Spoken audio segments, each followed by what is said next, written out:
I'm 107 years old, and if you're willing to sit with me for a few minutes, I'm going to tell you something I wish someone had forced me to understand when I was young.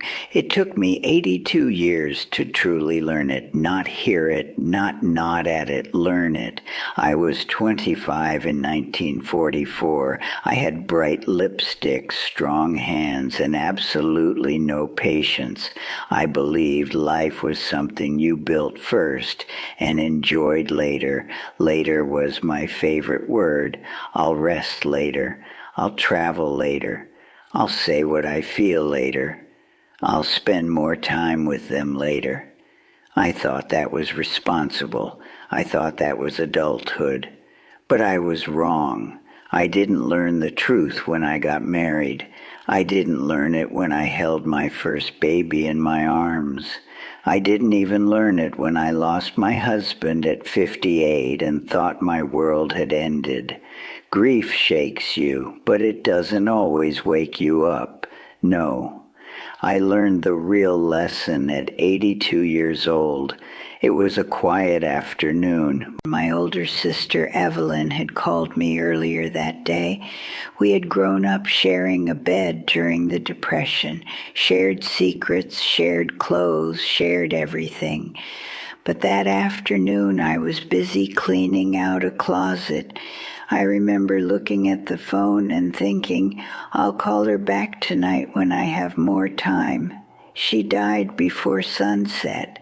A stroke, sudden, peaceful, they said. The last thing I ever said to my sister was, "Can I call you later?" There is no later. That's what took me 82 years to understand. When you live to be 107, you attend more funerals than weddings. You watch entire generations come and go, and you start to notice something.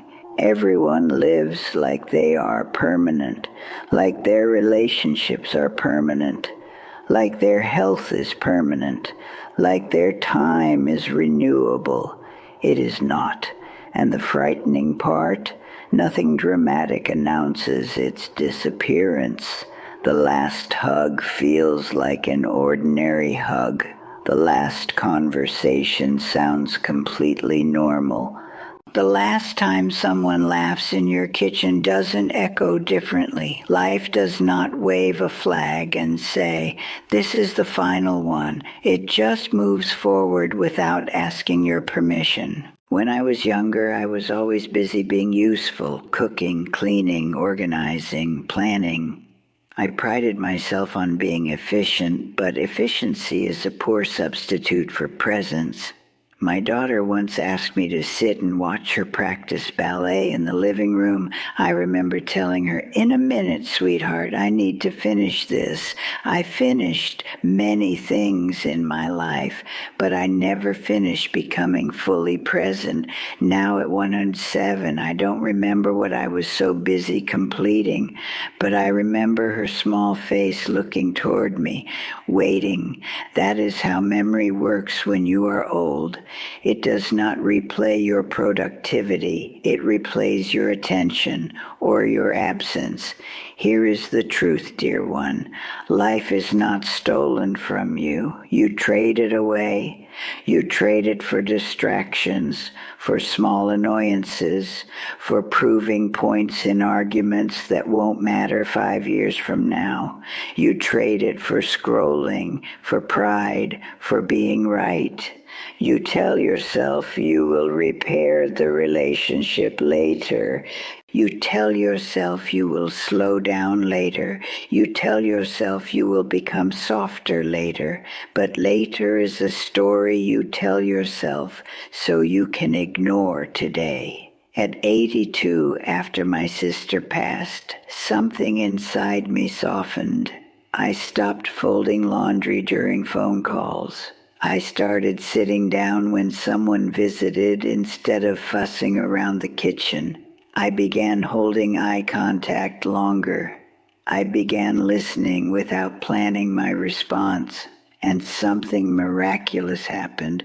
Time felt different. 5 minutes of real attention felt fuller than an entire day of rushing. A simple cup of tea shared in silence felt richer than any vacation I had postponed joy for. Presence stretches time. Distraction erases it. I am 107 now. When my great-grandchildren visit, I study their faces, not because I am afraid, but because I understand arithmetic. One day I will close my eyes and not open them again, and one day they will look back and remember sitting with me. What I hope they remember is not that I was busy, but that I was there, fully there. You think you have time because you are young. I thought that too. But youth does not guarantee tomorrow. It only guarantees that you underestimate its value. Every goodbye you say carries a possibility you refuse to acknowledge. And that refusal is what creates regret, not death itself. Regret. It took me 82 years to understand this. The most important moments of your life will look completely ordinary while they are happening. They will look like a quiet drive home, a messy kitchen after dinner, a phone call you almost ignored, someone telling the same story again. If you rush through those, you are rushing through your life.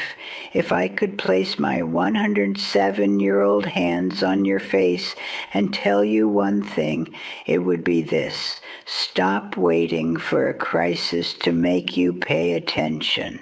Stop assuming you can love people properly later. Stop postponing tenderness. You do not need a tragedy to wake up. You only need awareness. Tonight, when someone speaks to you, look at them. When someone calls you, answer. When someone hugs you, don't be the first to let go, because one day you will wish you could go back to this completely ordinary day and sit in it just a little longer. Don't wait 82 years to learn that. I did, and I would give anything to relearn it sooner.